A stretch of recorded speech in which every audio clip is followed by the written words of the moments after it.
Hello friends, आज हम मूंगी मसूर की दाल बनाएंगे। और दालें कई तरीक़ों से बनाई जाती हैं, हर किसी का अपना तरीका है।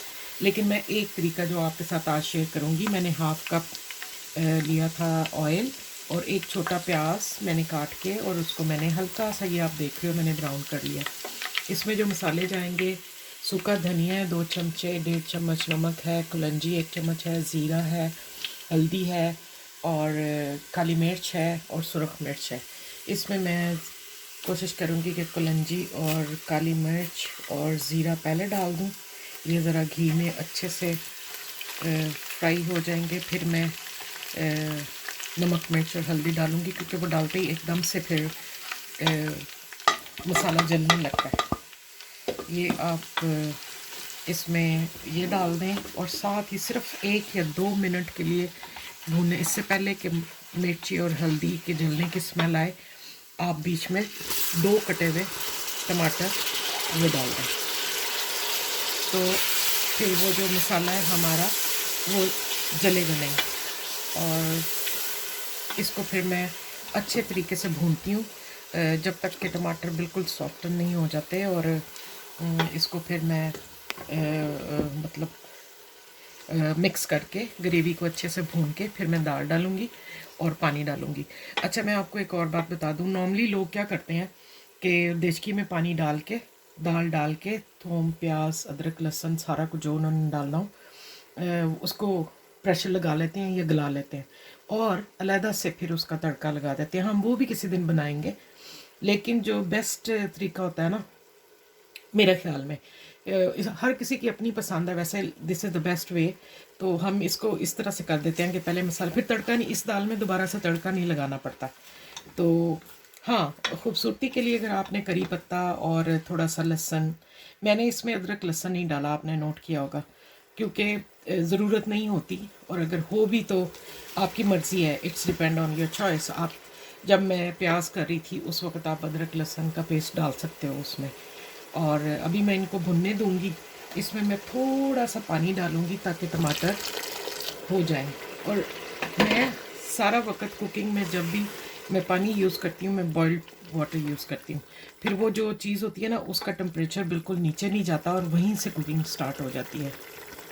Hi guys, so today we are going to make some dal, and for that you would need half a cup of vegetable oil or any oil of your choice, and one medium-sized onion, and you just want to lightly fry your onion. And in that, once they're nice and golden brown, your onions, you want to put the spices in for the dal. And for that you will need 1.5 teaspoons of salt or to taste, and then 2 teaspoons of chili powder, 2 teaspoons of coriander powder, 1 teaspoon of turmeric powder, 1 teaspoon of black pepper seeds, 1.5 teaspoons of cumin seeds, 1 teaspoon of black onion seeds or nigella seeds. And what you want to do after your onions are fried in, you want to put all those in, all the spices in, and mix it well. And just after a second or two, you want to also put your tomatoes in. And for this we had 2 medium-sized tomatoes, nicely diced, like you can see, and you want to put them in and let the onions and tomatoes and the spices mix well and cook well like this with the with everything.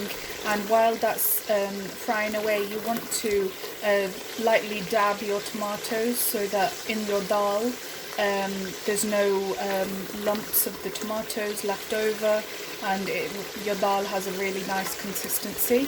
And then once that is also frying up, you want to grab maybe half a cup of boiled water, and you just want to dash it in with your tomatoes, onions and your spices, so that your mix doesn't stick to the floor and doesn't burn away.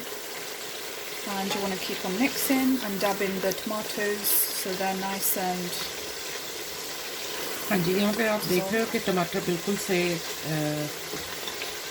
मसाले में mix हो गए हैं, अब वो बिल्कुल अलग-अलग से नज़र नहीं आ रहे।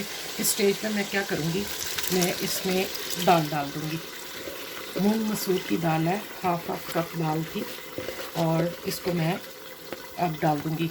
अब मैं क्या करूँगी कि इसके अंदर जितना मुझे पानी चाहिए होगा वो मैं इसको अच्छे से मिक्स करके मैं बॉइल्ड वाटर इसमें डालूँगी, जो मैंने ऑलरेडी अपनी केटल में करके रखा होता है। तो मैं अंदाजे से डालूँगी इसमें।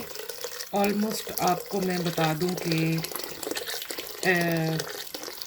3 to 4 कप्स जो है ना वो आपको काफ़ी है, क्योंकि आप अगर प्रेशर लगाएंगे तो बहुत अच्छे से पक जाएगी। और अगर आपको दाल की वो देखना होगा कि आपको किस सूरत में आपको पसंद, अगर तो आप चावलों के साथ खा रहे हो तो आपको थोड़ी सी पतली चाहिए होती है, और अगर रोटी के साथ खानी होती है तो थोड़ी सी गाढ़ी दाल होनी चाहिए। और साथ उसके चटनी और सलाद तो बहुत ज़रूरी है। ये मैं क्या करती हूँ चटनी के लिए, आप ये एक फ्रीज़ हुआ हुआ कंटेनर देख रहे हो, इसमें मैंने धनिया, पुदीना, सब्ज़ मिर्च, ये बंच इक्वल क्वांटिटी में धनिया और पुदीना, या आप पुदीना थोड़ा कम डाल लें क्योंकि अगर ज़्यादा हो तो वो थोड़ा कड़वा लगता है। और साथ ही आप सब्ज़ मिर्चें भी डालें। सब्ज़ मिर्चें भी आप अपने टेस्ट के मुताबिक डालो, जितना घर में कोई मिर्ची खा सकता है।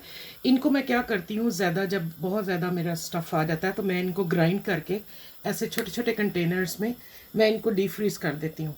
और जैसे आज दाल बन रही है तो मैं एक कंटेनर निकालूंगी, साथ में 2 टमाटर डालूंगी और नमक डालूंगी फ्रेश उसी वक्त अकॉर्डिंग टू टेस्ट। और अगर मुझे मिर्च और डालनी हुई तो मैं सब्ज़ मिर्च या लाल मिर्च भी डाल दूंगी।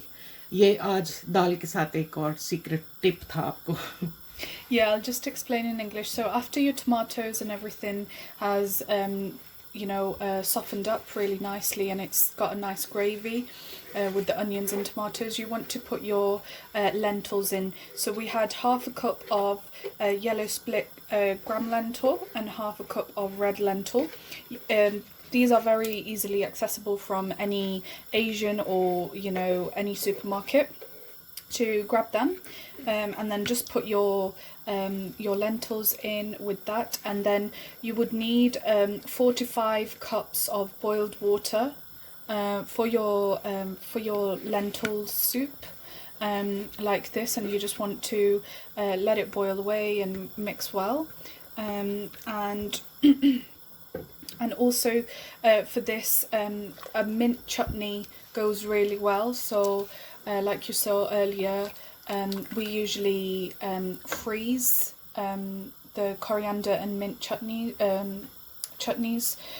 So in that we had a handful of coriander, a handful of mint leaves, and you just want to blend them well, and use 1 green chili. And then when you're cooking dal one day, you can take them out of your freezer and use this. And then once you're going to make your chutney, you're going to let it defrost and then put it in the blender, and you're going to use 2 tomatoes and salt to taste, and then mix it well by using the cube that has the mint and coriander mixture, and it goes really nicely with dals as well. So you're just going to put the pressure cooker, like the pressure on your pressure cooker, and wait till the whistle For 10 blows. minutes. Yeah, and that's going to take about 10 minutes. 10 minute के लिए आप wait कर लो और बीच में खोल के देख लो जितनी आपको गाढ़ी और क्योंकि ये मूंग मसूर की दाल बहुत जल्दी घुल मिल जाती है, गल जाती है। यानी कि अगर तो आपको ज़्यादा पानी सुखाना है तो उसको ढक्कन खोल के भी आप टाइम दे के उसका पानी सुखा सकते हो। और होपफुली 10 मिनट में तो जब से घंटी इसकी सीटी बजनी शुरू हो तो 10 मिनट में बहुत अच्छे से दाल गल जाती है। We'll show you what it looks like once it's been cooked, your lentils and everything, and we'll dish out for you. हाँ जी, ये देखें 10 मिनट के प्रेशर के बाद मैंने जब अपना प्रेशर कुकर खोला तो बहुत अच्छे तरीके से ये सारी दाल बिल्कुल स्मूथ हो गई थी। ये आप देखो बिल्कुल भी कुछ अलग-अलग से नज़र नहीं आ रहा, दोनों दालें बहुत अच्छे से स्मूथ हो गई हैं। और मैंने फिर इसमें सब्ज़ धनिया डाल लिया था, और वो जो मैंने अपने फ्रोज़न आपको धनिया, पुदीने और सब्ज़ मिर्च का मैंने वो जो दिखाई थी अपनी एक सेव की हुई चीज़, उसमें मैंने 2 टमाटर डाल के नमक और मिर्ची और मुझे डालनी पड़ी क्योंकि कम थी, टमाटर ज़्यादा थे, तो मैंने इसकी ये चटनी साथ बना ली है। आप साथ सलाद भी बनाएं या जो मर्ज़ी साथ रखें, तो परफेक्ट। सारी दालें तकरीबन इसी तरीके से पकती हैं। जो माश और चने की दाल पकती है उसमें आधे छिलकों वाली लेनी चाहिए, वैसे उसमें आधे छिलके जो हैं वो निकाल देने चाहिए, आधे बीच में ही रख के। सेम इसी तरीके से आप बना लो तो वो बहुत अच्छी क्रीमी सी, बाद में जब आप उतारने लगो तड़के से पहले, तो उसमें आप अगर क्रीम डालना चाहो तो क्रीम डाल लो, वरना वैसे भी वो बहुत अच्छी बन जाती है। और प्रेशर कुकर में खैर सारी दालें जल्दी सारी कुकिंग्स जल्दी हो जाती हैं। बस दूसरे में ये है कि भी अगर आप हल्की आंच पे थोड़ा टाइम ज़्यादा लगता है, तो दोनों सूरतों में परफेक्ट बन जाती हैं। आई होप आपने एंजॉय की होगी आज की दाल की रेसिपी और मेरी टिप्स भी। तो मेरे चैनल को लाइक करें, सब्सक्राइब करें, अपनी फ्रेंड्स को बताएं। Hi guys, so this is the end result of your dal soup or your lentil soup as you want to call it. Once it's done in the pressure cooker, you can tell by the consistency it looks really nice and creamy. There's no lumps or anything like that. You just want to lastly garnish it with some fresh coriander leaves. As you can see, some green leaves lying around and your dal looks nice. And on the other side we have the chutney that we made with the frozen cube of the coriander and mint leaves that we had blended, and we added some extra chili and a bit of salt to taste, and you just want to blend it well, and with the tomato as well, and that's what it looks like, and it really goes well with this. And you can eat it with a chapati, or you can have the dal with rice, or if you are lazy you can just grab some dal and just eat it like a soup. Hope you liked today's video. Please don't forget to like, share and subscribe with your friends. Until we meet again, goodbye.